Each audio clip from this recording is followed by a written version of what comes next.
پلانینو طبیعت ښه دی زه چې د خپل کار پې وکړو اوس به راته ساین وکړي او هغه بیا تاله ساین وکړي ځکه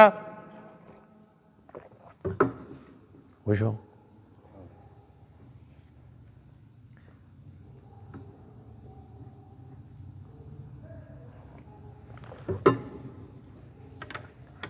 نو لومبۍ خبره دا ده چې رحمت متوجه دی ځای چې د رحمت نه فایده والو اوس د دې وس نه موږ سینسیټیو شو چې د الله رحمت په متوجهي دویم نمبر دا چې الله تعالی دومره مغفرت کوي چې په آخره شپه باندې ټول وبخي نو هسې نه چې موږ ته پاتې شو نو دریم نمبر دا دی چې فرشتې دې روژتي ته دعا کوي نو هسې نه چې موږ د فرشتې د دعا نه محرومه شو هغه خبرې چې موږ د دې نه محرومه به وایو نو څلورم نمبر خبره دا ده لکه څنګه چې د نیکه ته دا قڼاپش ماشوم چې په غېږ کې اخیستی نو خلک وایي پوزه بهیږي نو هغه نیکه وي ما له دا پوزه خوند راکوي دا چې بهیږي وي ما باندې دا ښه لګي نو الله وایي چې د دې روژهدار د خولې دا وږمه په ما ښه لګي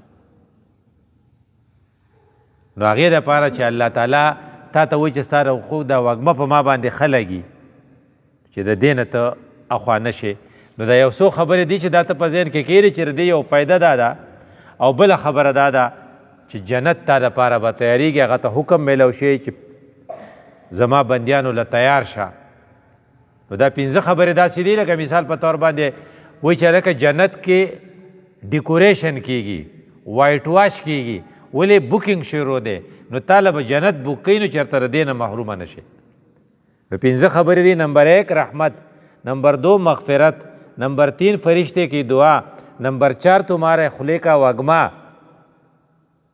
اور نمبر 5 جنت کی بکنگ کله چې کله ته مارکیټ جوړ کړي داخله په سواړې کې مارکیټ جوړ کړي نو وایټ واش رنگ روغن ولا ورکوي چې لکه ګاک راشي چې خوښې شي چې په بوکینګ کې اساني وایي دومره ښکلی ډیکوریشن رواني چې په هغې کې کومې هورې نه هغه وایي ملایکې ته وایي چې څه چل دی او وایي رمضان دی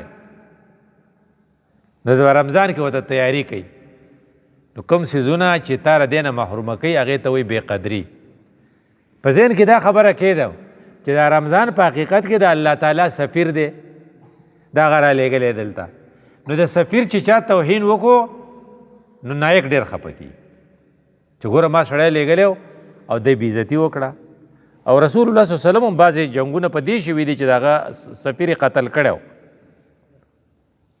نو هسې نه چې موږ د الله دا سفیر قتل کو وی دا به څنګه قتلیږي وی نمبر 1 هغه سړی د دې رمضان بې قدري کوي چې کم په دې کې روژه نه نیسي د دې نه غټه بې قدري بله نشته نو په معمولي خبره باندې چې ته وایې چې ته بوزه کې وی ولې نن مې په سر دړو دا تا بې قدري وکړه ولې نن مېړه ښه نه و نو ابۍ وایي ما په دې هلک په زور روژه ماته کړه او هلک وایي ما په دې خپل بابا باندې روژه ماته کړه وایي ده روژه نیولې وه نو بل شی پې نه ماتې خپلې پیسې ورته نه معاف کوي چې دې بل سکول فیس مه راکوه خو د خدای هغه حکم پې ماتی چې اوس ته پې هم فخر کې بیا به مجلس کې وایي روژه یې نیولې وه خو ما پې ماته کړه او ډاکټر صاحب مریض ته وایي هغه علاقه چېرته ټمپریچر نه راغلی وایي روژه مه نیسه وایي ورشه شمشول بابا صاحب ته ورشه اوبه راوړه چې روژه ماتې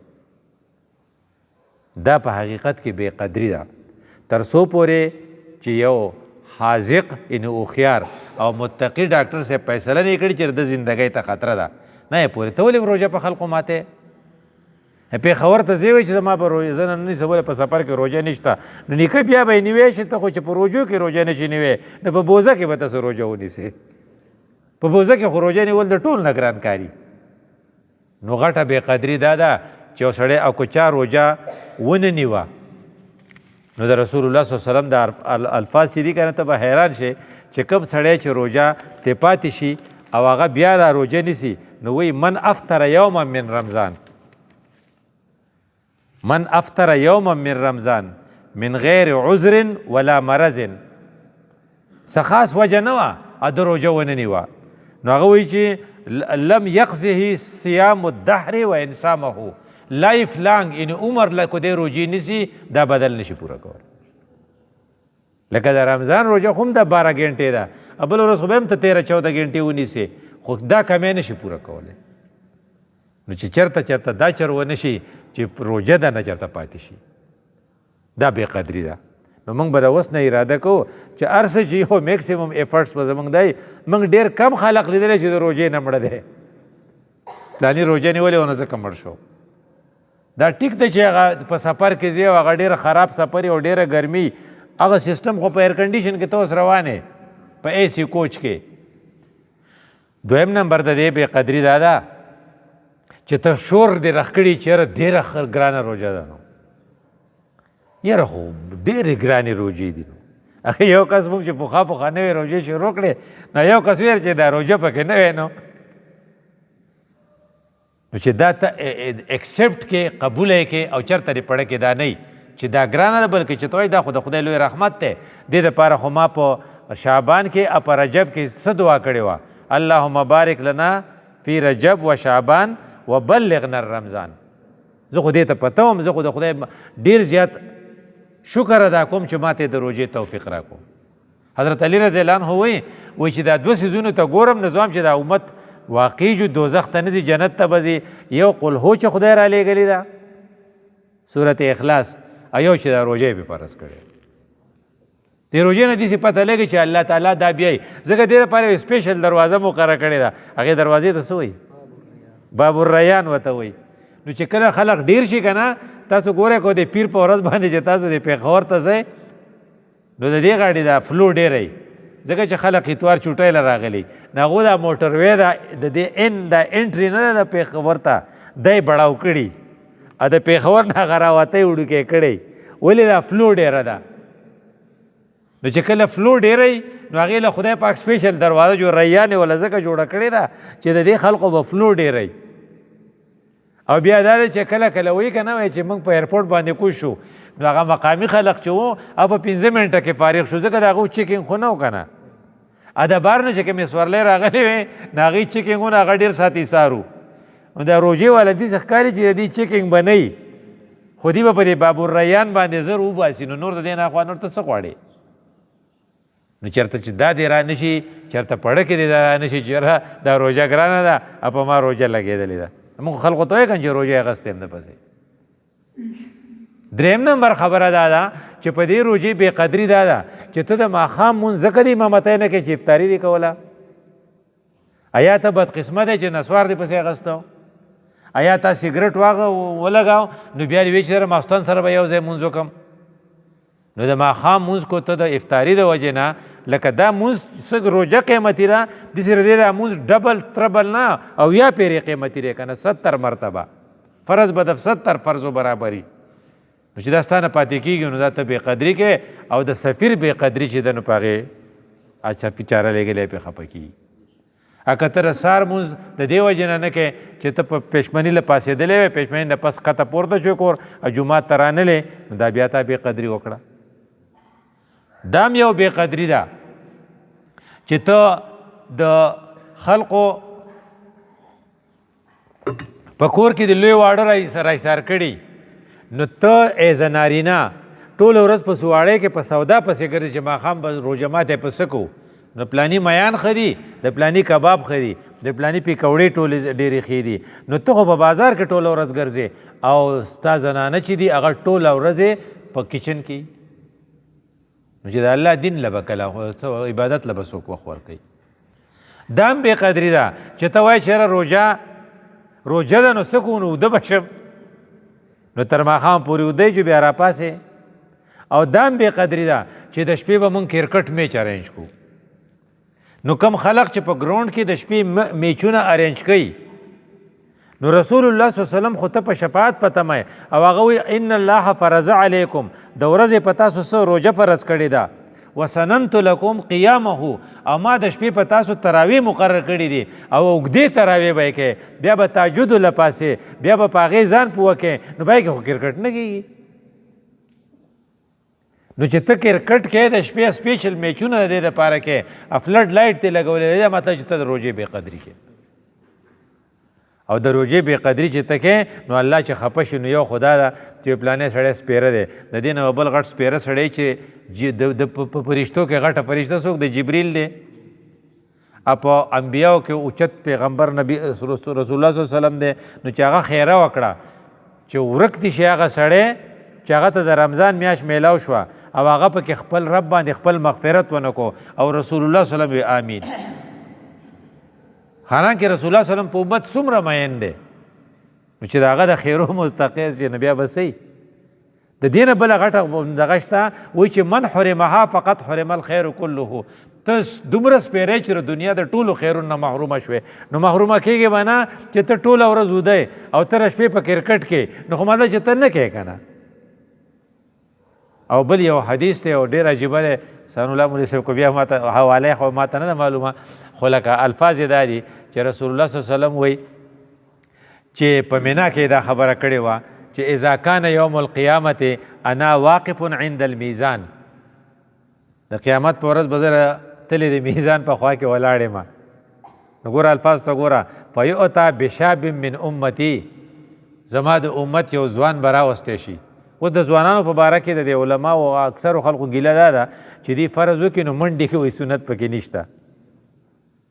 شاب امتی نو فرشتې به یې راولي، نو هغې وایي هغه الفاظ ډېر خطرناک دي، والملائکة یضربونه وجحا و دبرا، ملائکو پې راایخي دا کوناټوی به ولم په لختو وخي او دا مخ په ولم په لختو وخي. او هغه شاب به ما ته وایي چې فیتعلق مني، هغه به زما نه چاپېره شي او ما ته به وایي یا محمد المستغاث بکا، ستا نه پناه غواړمه، په تا پناه غواړمه، تا ته فریاد راوړمه دې سړو رئ سر کړی. وایي زه به هغې ملایکو ته هم چې دې سړي ګناه څه ده، او وایي چې ده ته رمضان میلاو شوی دی قدر نه وکړي. وی زه به الله ته ووایم چې یا الله، نه زه به هغې سړي نه تپوس وکړم هل قرأت القرآن، دا ډېر غټ ګناه دی چې سړی قرآن ولولي بیا هیر کړي.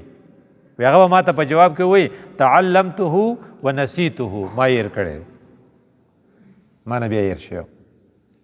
نو وی زه به الله ته وایم چې یا الله دا خو زما دغه دی امتي دی، نو وی الله به ما ته وایي چې خصمه قوي، اچا چې پرې رپورټ کړی ډېر مضبوط دی. نو زه به الله ته وایم چې من خصمه، ما ته الله وښیه چې زه هغه حتی ارزه، چې زه یې رضا کم که نه. نه وایي چې رمضان دی نو دا د الله سفیر راغلی دی، یو 2 ورځې پس ما په خیال د منګل په ورځ به راځي. نو خصمه قوي چې هر وخت زما سره تا سره دا غمي چې هسې نه. وی زه به وایم چې زه خو نه کوم، نو وی الله به وایي چې ته یې نه کوې نو زه یې هم نه کوم، داسې به یې وال دا شاب من امتي. د دې وجه نه زما ستا سره چې دا غمي چې هسې نه چې دا زموږ نه د دې بې قدري وشي او هسې نه چې موږ په سپېرو کې راشو. یو خو موږ دعا کوو، نو څه کارونه به کوو. وایي چې یو کار خدا دی چې امام غزالي ډېر ښکلی دغه کړی، تاسو په دې اوسني ترجمان کې شته، تاسو کتو چې تاسو داسې وکړئ چې تاسو چې کله په خپل ګاډي کې ناست یئ او تاسو وایئ چې لکه اے سی ولګوه، نو د اے سی نه فوراً بعد یو بل ته څه وایئ چې څه اوچتې کا، شیشې اوچتې کا. نو رمضان اے سی دی، ایر کنډیشن دی، نو شیشې اوچتول دا د مطلب چې انټري د بار د هوا نه کېږي د ګرمې او دا یخه هوا ته دلته پاتې شي. نو ته به هم شیشې بندې او که کمره ته یخې نو کړکۍ به بندې او روشندانونه به راکته کې.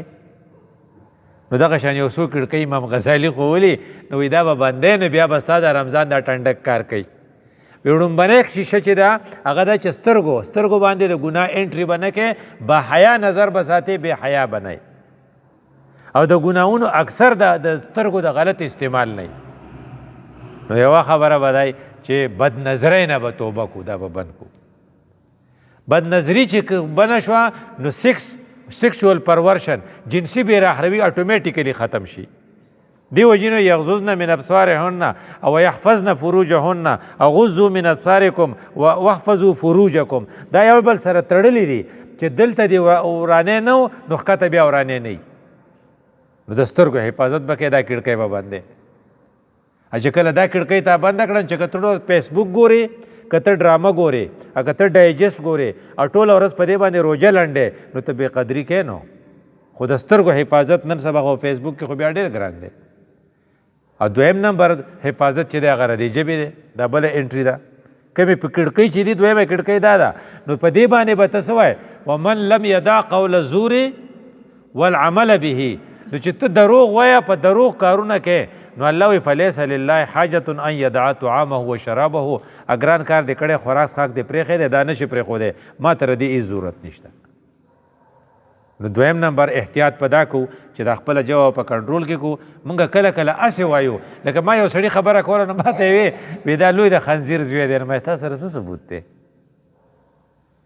نو ویې ولې؟ نو ته به نه وایې که نه چاته خنزیر، دا خو دې ژبې ټکی دی که نه. چې ته چې موږ لوی ډله دی، پښتو کې موږ تر دې پورې وایو چې په زنا کې شوی دی. دا الفاظ به نه وایې، ته به د خپله ژبه په کنټرول کې. دریم نمبر غوږ دی. نو دې ته به غیبت او دروغ نه راځي که نه، چې ته پوهېږې په دې دوکان کې زه کېنم یاره پلانی ډېر خوږ ګپ لګوي او لوی حرامي دی، لوی دروغ وایي، افراډي دی، خو مړه سړي سره خوشحاله وي. دا سړی هسې نه خوشحاله، دا شیطان دګدګۍ ګدګدۍ ورکوي چې خوشحاله شه چې روژه دله زه ووهم. درې شو. نو څلورم نمبر چې دی اعتدال فی الکانه فی الطعام، حلال طعام اعتدال فی الطعام. یو خو ستا نوړی حلاله پکار ده. دا بزرگان دا خبرې ډېرې مزیدارې. نو هغه یو بزرگ ہے بل بزرگ تمہیں کھانے کے اداب آتا ہے؟ دا خو زموږ په شانته وي بسم الله پڑھنا، ہاتھ دھونا، دائیں ہاتھ سے کھانا. هغه یار تعالی د غم نه د کھانے آداب هم نه درځي. وی ولې څه دي؟ وی پہلے یہ سوچنا کہ حلال ہے کہ حرام. اول خدا خبره ده که نه. نو چې ستا کومه ډوډۍ چې ته خورې نه که ته فرض کړه ډیوټۍ له نه ځې تنخوا ته هلې نو دا خو حرامه ده. که ته وایې چې لږ خوږ شه او هغه بیا خوږ شي او تا له یې څه درکړي دا خو بیا حرامه ده. نو د دې وجه نه که ستا دسترخوان حرامي نو که لږی نوم دا غلطه ده، خو که حلالي نوم ډېره به نه خو ځینې ډرقي کوي ټوله ورځ او یاره پلانې پکوړې مې خوړلې په دې اړه مې بوج دی. نو دا په اعتدال سره به کا نه خورې. دا تقریبا دا څلور شو. پنځم نمبر چې هغې ویلي دي نو هغه دا دی چې ته به د خپلو لاس او د خپلو جوارح هسې نه چې په خپل لاس ته چا نه سپېړه وتم بې نو کیجوالټي په هغه کې د مازدیګر په ټایم کې ډکوي. ځکه ما تا سره جنګ کړی، تا زما سره جنګ کړی، ته چې مې وښلی نو زه په تاڼه کې ما جو ته په هسپتال کې. د دې وجې نه د لاس نه به څوک په لته وښې نه به څوک په لاس وښې. نو پنځه شو. نو شپږم نمبر امام غزالي وایي چې ماښام به د خدای نه غواړي چې خدای دا روژه مې قبوله کړي، دعا به ترې غواړي. نو رسول الله صلی الله علیه وسلم په دې کې چې کوم درې کارونه کړي نو هغه به ځان ته یاد کړو. نمبر ایک، اپنے آپ کو عبادت میں تکاتے تھے، ځان به یې ډېر ستړی کوو. نو چې ته د شپې اوږدې تراویح وکړې نو زما په خیال اوس خو په 8 بجې به وي نو په 11 بجې به ختم شي که نه، نو په 3 به کم از کم بیا پاسې که نه، نو خو 2 غنټې شوې نو چې بیا کوې نو بیا به 5 پورې هلته کې ویښې. نو بیا که لا ډیوټۍ له ځې چې ستا د چهرې نه پته لګي چېرې دې سړي شد المعذر رسول الله صلی الله علیه وسلم خپل ملا کلکه وتړله ویقظ اهله، واړه زاګۍ ټول پاسول او کټ له نه راتو. نو د دې وجې نه په لون رنګ بدل شو. نو چې ستا هم داسې دا رنګ بنګ بدل شي، دا سیسټم دې دومره بیزي شي، دومره مصروف شي. لکه د قرآن تلاوت وایي چې الله په څه رضا کېږي، فنبذوه وراء ظهورهم، دې قرآن شا تارتاو کړی دی. نو الله هلته خفه دی، رسول الله خفه دی، نو په دې میاشت کې به یې رضا کوو که نه. نو حبل الله چې اوس موږ ته دی ووې نو حبل الله قرآن دی که نه. نو ته چې یو پاو سپاره یو پاو تلاوت وکړې نو ملک ته وران کو، یو پاو نه ته به 10 سپارې چې نه کوې نو یوه سپاره خو به خامخا کوې که نه. بیا به د شپې په حافظ صاحب پسې ودرېږي چې صحیح قرآن وایي، بیا به د قرآن مجلس ته ځي چې په کوم ځای کې ترجمه کوي هغې ته بیا غوږ دی. ځکه رسول الله قرآن کې څه وایي انزل فیه القرآن. نو چې ته په 14 اګست باندې د پاکستان خبرې نه کوې نو دا خو هم د هغې 14 اګست دی، انزل فیه القرآن دی که نه، دا سالګیره ده. نو چې ستا سسټم ټول د قرآن نه غیر چاپېره ګرځي نو اپنے آپ کو تکاتے تھے. دویم ګریه وزاري وایي چې د الله تعالی ته وژاړې. زما په خیال کو موږ ورته په کلکه وژړل دا فلسطین را آزادوي.